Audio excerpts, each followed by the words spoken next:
పాలకూర అంటే ఇష్టపడని వాళ్ళకి ఇలా రైస్ చేసి పెట్టండి, సూపర్గా ఉంటుంది.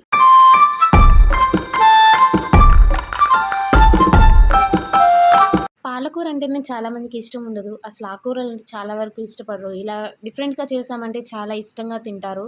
ఈ పాలకూర రైస్కి కావాల్సిన ఇంగ్రీడియంట్స్ అన్నీ కూడా నేనైతే చూపిస్తున్నాను.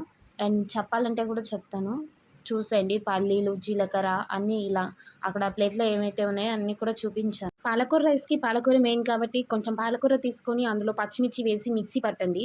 ఎప్పుడైనా ఆకుకూరలు కడిగేటప్పుడు బాగా కడగండి, ఎందుకంటే అందులో మట్టి ఉంటుంది, పురుగులు ఉంటాయి. కోసేటప్పుడు కూడా చూసి కొయ్యండి. ఇక్కడ కొంచెం పాలకూరను ఒక 5-6 పచ్చిమిర్చి వేసి బాగా మిక్సీ పట్టండి, అంటే ఫైన్ గ్రైండ్ చేయండి. చూసారు కదా, నేను వీడియోలో చూపిస్తున్నట్లు ఇలా ఫైన్గా ఉండాలి, అంటే పూర్తిగా జ్యూస్ టైప్ రావాలన్నమాట.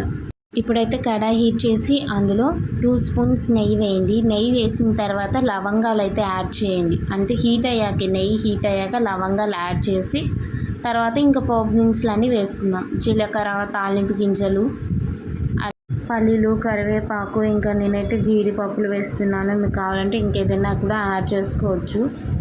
ఇంకా ఇవన్నీ వేసి బాగా కలిపేయండి. కరివేపాకు మాత్రం కొంచెం మంచిగా ఫ్రై అయ్యేలాగా ఉంచండి, అప్పుడు టేస్టీగా ఉంటుంది రైస్ అనేది. ఇంకా కరివేపాకు అయితే ఫ్రై అయిన తర్వాత పచ్చిమిర్చి వేయండి. పచ్చిమిర్చి కొంచెం 2 మినిట్స్ అలా ఉంచిన తర్వాత అయితే ఉల్లిపాయ ముక్కలు వేసి మిక్స్ చేయండి. చూసారు కదా, ఇక్కడైతే నేను పచ్చిమిర్చి వేస్తున్నాను. పచ్చిమిర్చి వేసి ఫ్రై చేస్తున్నాను. ఎప్పుడైనా ఏదైనా రైస్ చేసేటప్పుడు కారం కంటే కూడా పచ్చిమిర్చి యాడ్ చేస్తే టేస్ట్ చాలా బాగుంటుంది. ఆనియన్స్ అయితే ఎక్కువ కావాలంటే ఇంకెక్కువ కూడా వేసుకొని మీరు ఫ్రై చేసుకోవచ్చు. ఆనియన్స్ అయితే ఇంకా బ్రౌన్ కలర్ వచ్చే వరకు ఫ్రై చేద్దాం. అందుకు ఒక 2-3 మినిట్స్ మూత పెట్టేస్తే ఫ్రై అయిపోతాయి. అవి ఒక 2 మినిట్స్ తర్వాత అయితే మూత తీసి చూస్తే ఫ్రై అయిపోతాయి. టొమాటోస్ యాడ్ చేసి మిక్స్ చేద్దాం. ఇంకా టొమాటోలు అయితే బాగా మిక్స్ చేసి ఉడికే వరకు ఫ్రై చేయాలి. ఇప్పుడు ఇందులోకి తగినంత అల్లం వేసి మిక్స్ చేసి మూత పెట్టి 2 మినిట్స్ ఫ్రై చేయండి. ఒక 2-3 మినిట్స్ ఫ్రై అయిన తర్వాత అందులో తగినంత పసుపు అండ్ మసాలాస్, ఇంకేదైనా మీరు గరం మసాలా అలా ఏదైనా వేసుకోవాలనుకుంటే వేసి మిక్స్ చేసి ఒక 2-3 మినిట్స్ ఫ్రై చేయనిద్దాం.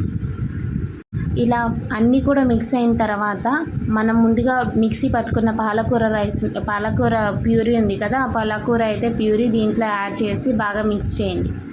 మిక్స్ చేసిన పాలకూరని ఒక 5 మినిట్స్ వరకు ఫ్రై అయ్యేలాగా మూత పెట్టేసి ఫ్రై అవ్వనివ్వండి. ఒక 5 మినిట్స్ తర్వాత తీసి చూస్తే ఇలా ఫ్రై అవుతుంది అండ్ వాటర్ లాగా వస్తుంటాయి కదా, ఇంకా పాలకూరలో ఏదైనా వాటర్ ఉంటే మొత్తం వెళ్ళిపోతాయి. రైస్ అనేది మంచిగా పొడిపొడిలా ఆడాలంటే వాటర్ అంతా పోవాలి కదా. పాలకూరలో హెవీ వాటర్ ఏమైనా ఉంటే కూడా పోయే వరకు అయితే మీరు ఫ్రై చేసుకోండి. చూడండి, వాటర్ అంతా వెళ్ళిపోయాయి. ఇంకా రైస్ అయితే మనం యాడ్ చేసుకోవచ్చు అనమాట.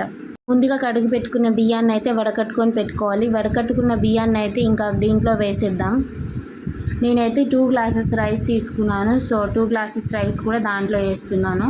వేసి బాగా మిక్స్ చేయండి.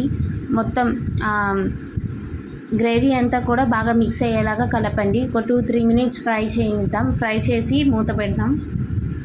2 మినిట్స్ ఫ్రై అయిన తర్వాత ఇందులో మనం 2 గ్లాసెస్ రైస్ తీసుకున్నాము కదా, 4 గ్లాసెస్ వాటర్ అయితే పోయకూడదు. ఓన్లీ 3.5 వాటర్ అయితేనే పోయాలి. ఎందుకంటే రైసెస్ కాబట్టి పొడిపొడిలాడాలి అండ్ మనం గీ వేసాం కాబట్టి కరెక్ట్గా సరిపోతుంది. 3.5 పోస్తే మంచిగా రైస్ కుక్ అవుతుంది. ఇందులో వాటర్ పోసి బాగా మిక్స్ చేసి మూత పెడదాం. అలానే ఇందులోనే సాల్ట్ వేయండి. నేనైతే 1.5 స్పూన్ సాల్ట్ అయితే వేస్తున్నాను.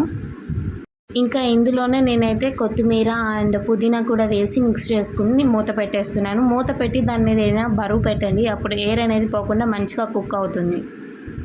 ఒక 15 మినిట్స్ కుక్ అయిన తర్వాత మూత తీసి బాగా కలపండి. ఒకసారి కలిపితే ఏంటంటే అంతా మిక్స్ అవుతుంది, మంచిగా ఉంటుంది. ఇంకా మీడియం ఫ్లేమ్లో ఒక 30 మినిట్స్ కుక్ చేస్తే మన రైస్ అనేది రెడీ అయిపోతుంది. మూత పెట్టిన తర్వాత దాని మీద ఏదైనా బరువు పెట్టండి, ఎందుకంటే ఎయిర్ అనేది పోకుండా మంచిగా కుక్ అవుతుంది.